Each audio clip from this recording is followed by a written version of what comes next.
Hey everyone, and welcome back to another video. And in this video, I'm going to show you how to connect a speaker to your Samsung Smart TV. Now this video is going to be particularly useful for individuals. Let's say you want to connect a karaoke speaker to your Samsung Smart TV, or maybe you just want to connect a simple speaker so that you can hear more closely to you instead of actually using your TV output. Now this video is going to be short, sweet, and simple, guys. There's not going to be a lot of steps involved, but the way we're going to do this is that first you're going to grab your speaker right over here, and then next you want to grab your remote and then go into where it says settings on your Samsung Smart TV. So next, you want to scroll down to where it says sound and then click on sound output.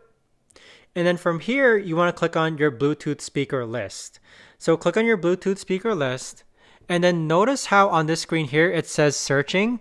Now would be the time when you actually go ahead and turn on your speaker. So if I turn on my speaker, and then click on the Bluetooth. Ready to connect another device. You want to make sure that your Bluetooth speaker is being able to be found. So that's going to be vary from device to device. But notice how the Bose Flex sound link now appears. That's this speaker right over here. You want to scroll down and then click on Bose Flex sound link and then click on pair and connect. So as it connects to my Bose speaker, you'll see that the blue icon starts to disappear. In most speakers cases, okay, they're going to have a Bluetooth icon that you just need to hold down.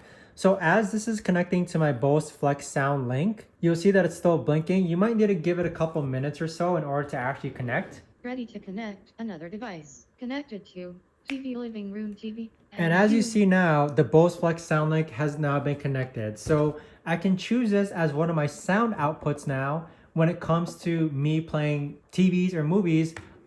Now I can choose this as one of my sound outputs.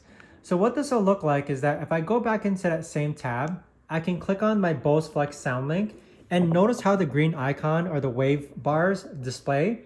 And then that can be used to actually go ahead and play sound on my Bluetooth speaker. But that right there, guys, is the best and easiest way that I know of to actually go ahead and connect a Bluetooth speaker to your Samsung Smart TV. If you guys know of a better or easier way to actually do this, let me know in the comments down below. I would love to know. But thanks so much for watching, everyone, and I'll see you guys all in the next video.